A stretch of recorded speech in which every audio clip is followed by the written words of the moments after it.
तो जहाँ तक प्रेसिडेंट ट्रंप का ताल्लुक है, आज प्रेसिडेंट ट्रंप चाहते हैं कि मैं जल्दी से जल्दी यहाँ लड़ाई को छोड़ दूँ। ना तो वो छोड़ सकते हैं, ना वो रह सकते हैं, उसका मैं कारण आपको बताता हूँ। छोड़ वो इसलिए नहीं सकते, एक तो वो दुनिया में लूज़र लगेंगे और अगर वो हार रहे हैं, अमेरिका हार गया है अगर मिलिट्री जंग में ईरान से, तो इसका असर हर जगह पड़ेगा। इसका असर ईस्ट पैसिफिक में पड़ेगा, जहाँ चाइना के साथ इनकी लगी हुई है, मतलब वो कशमकश चल रही है। इसका असर पड़ेगा यूरोप की लड़ाई के ऊपर। इसका असर पड़ेगा जो ये अपना काम कर रहे हैं वेस्टर्न पैसिफिक में। कहने का वेस्टर्न हेमिस्फीयर में, कहने का मतलब ये है कि अमेरिका की हार का इम्प्लीकेशन हर जगह है।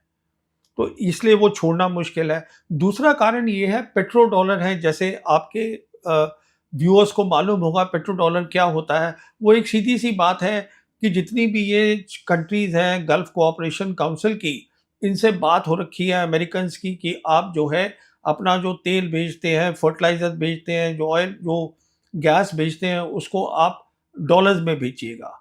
तो अगर वो यहाँ से चले जाते हैं, तो कहने का मतलब ये है कि वो डॉलर की प्रॉब्लम हो जाएगी, पेट्रो डॉलर इसको हम बोलते हैं। डिटेल में नहीं जा रहा हूँ इस समय। तो और जैसे कई लोग ये भी जानते हैं कि जो नेशनल डेट है आज अमेरिका का, वो 39 ट्रिलियन डॉलर्स है। उसका इंटरेस्ट ही हर साल 1 ट्रिलियन डॉलर है। और अगर ये पेट्रो डॉलर बंद हो गए, तो फिर उनको प्रॉब्लम हो जाएगी अपना डेट ही क्लियर करने में। कहने का मतलब है वो छोड़ नहीं सकते।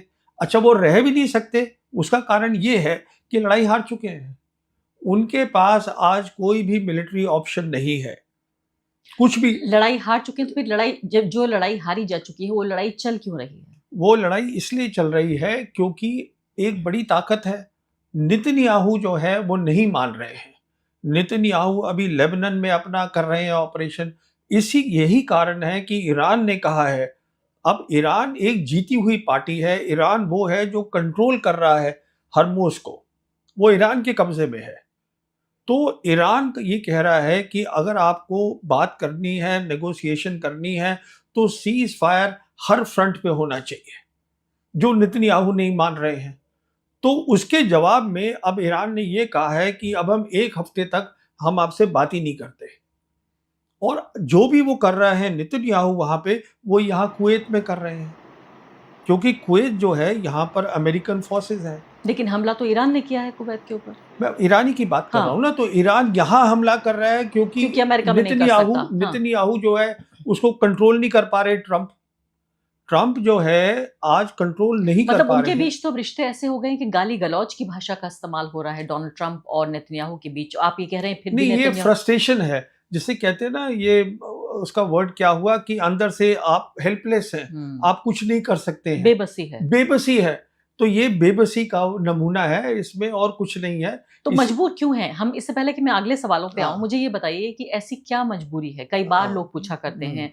इसका बहुत सिंपल जवाब दिया जाता है कि भाई देखिए, वेस्ट एशिया में अमेरिका का चौकीदार है इजराइल। लेकिन ये बहुत, मुझे लगता है, सरलीकरण है, सिंप्लीफिकेशन है इस इशू का। लेकिन इससे ज्यादा कॉम्प्लेक्स है। ऐसी क्या मजबूरी है? क्या देखिए एप्स्टीन है नहीं, इसके? नहीं, एप्स्टीन तो है ही एक इशू, पर उससे बड़ा इशू ये है, या उतना बड़ा इशू ये है, जिसको हम बोलते हैं इजराइल लॉबी।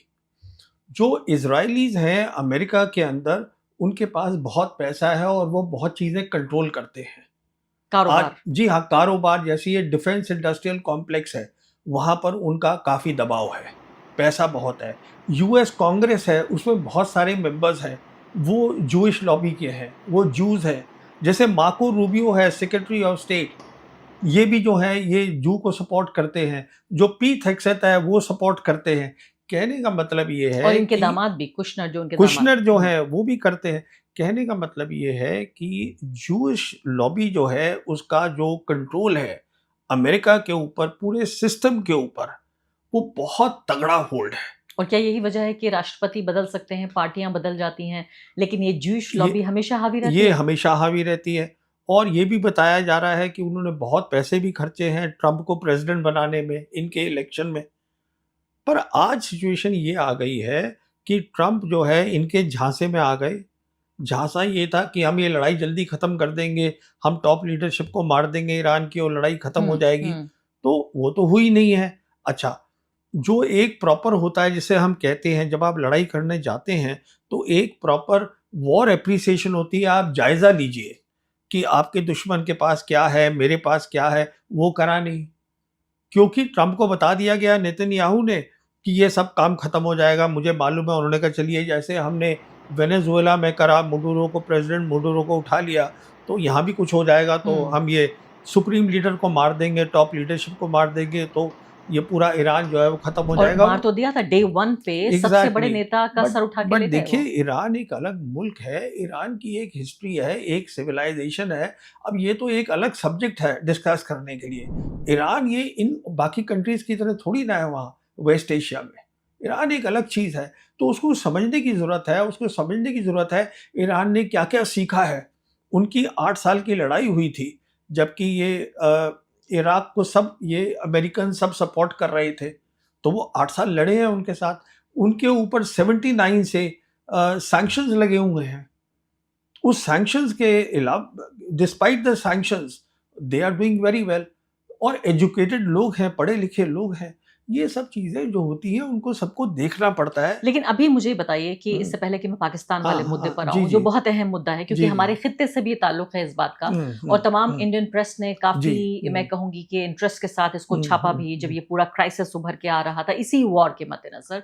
लेकिन उससे पहले मुझे एक सवाल ये पूछ लेने दीजिए आप कि अभी इस जंग को खींचना, लगातार मैं पढ़ रही थी कि हक़ में इस बात के है कि नेतन्याहू इस जंग को खींचना चाहते हैं। हुँ। और ये ईरान के फ़ायदे में नहीं है, क्योंकि ईरान को जितना खोखला कर देंगे नेतन्याहू, वो उतना अच्छा रहेगा। आप ये देखिए कि ईरान लड़ तो रहा है, जमा हुआ तो है, लेकिन हर एक हमले के साथ उसकी ताकत कम हो रही है। उसके फ़ौजी नहीं मारे जा रहे हैं, लेकिन उसका असलहा कम हो रहा है। तो इस जंग को लगातार नेतन्याहू तो यही चाहते हैं कि कभी कोई युद्धबंदी हो ही ना, और ये जंग देखिए, चलती रहे। मेरा दृष्टिकोण जो है वो आपसे अलग है। अच्छा।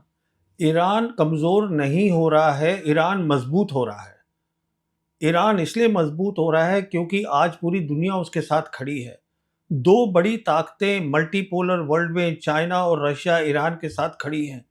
आज ईरान के जो लोग हैं, जो कि 79 से जिनके ऊपर सैंक्शन लगे हुए थे, जो परेशान थे, आज उनको भी पता है कि जब ये लड़ाई ख़त्म होगी तो वो ईरान जो है पुराना ईरान नहीं रहेगा। ईरान वेस्ट एशिया का डोमिनेंट पावर है।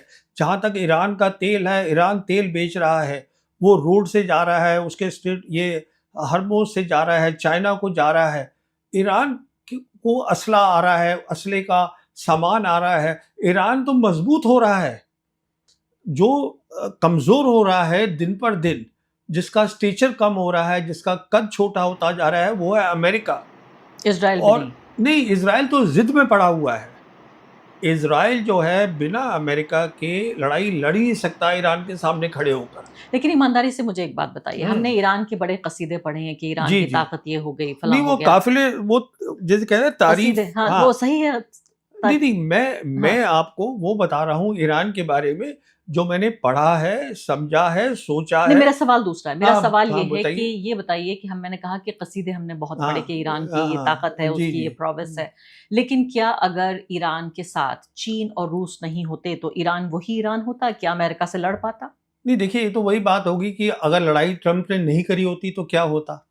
अब जो हो गया है, अब ना होने का, सी, ये असम्पशन्स का ग्राउंड रियलिटी से क्या लेना लेकिन देना है? इंडिविजुअल ताकत को भी तो बताइए, ईरान की बहुत खुद की ताकत है, ताकत क्या है? इंडिविजुअल ताकत बहुत है। ये वो ताकत है जो 1980 से 1988 तक ये लड़े हैं। They have fought the war with Iraqis. Iraq was backed by the West. ये उनके साथ उन्होंने लड़ाई करी है। ईरान को आप अंडर एस्टिमेट मत करिएगा। तो फिर तो ये मसला ये हुआ कि सिर्फ ईरान ने न सिर्फ कि उसकी मिलिट्री पावर के बारे में हमें पता नहीं था, बल्कि उसने पूरी दुनिया से जो जियोपॉलिटिक्स है और जो इकोनॉमिक्स है, उससे अलग अपना एक इकोनॉमिक स्ट्रक्चर और मॉडल भी खड़ा कर लिया।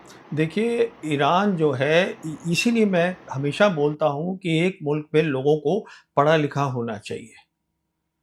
एक पढ़े लिखे लोग हैं, एक सिविलाइजेशन से आ रहे हैं, उनकी जो लड़ाई लड़ने की नीति भी है, जिसको रणनीति हम बोलते हैं, वो एक्सेप्शनल है।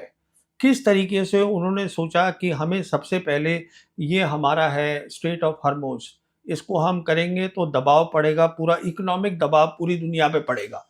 फिर किस तरीके से आप सोचिए, जो भी आज हिज़्बुल्लाह हैं, हूतीज़ हैं, हमास हैं, ये कौन है?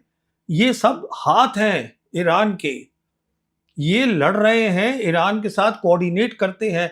This is what is called a military strategy. तो ईरान ईरान नहीं खड़ा है, ईरान के साथ ये सब खड़े हैं। ईरान की सोच देखिए, ईरान ने जाके रशिया के साथ अपना 20 साल का करा स्ट्रेटेजिक पार्टनरशिप, ईरान ने चाइना के साथ अपनी पार्टनरशिप करी, बेल्ट एंड रोड वहां पर आया। ईरान जो है आज मेंबर है एससीओ का, ईरान मेंबर है ब्रिक्स का।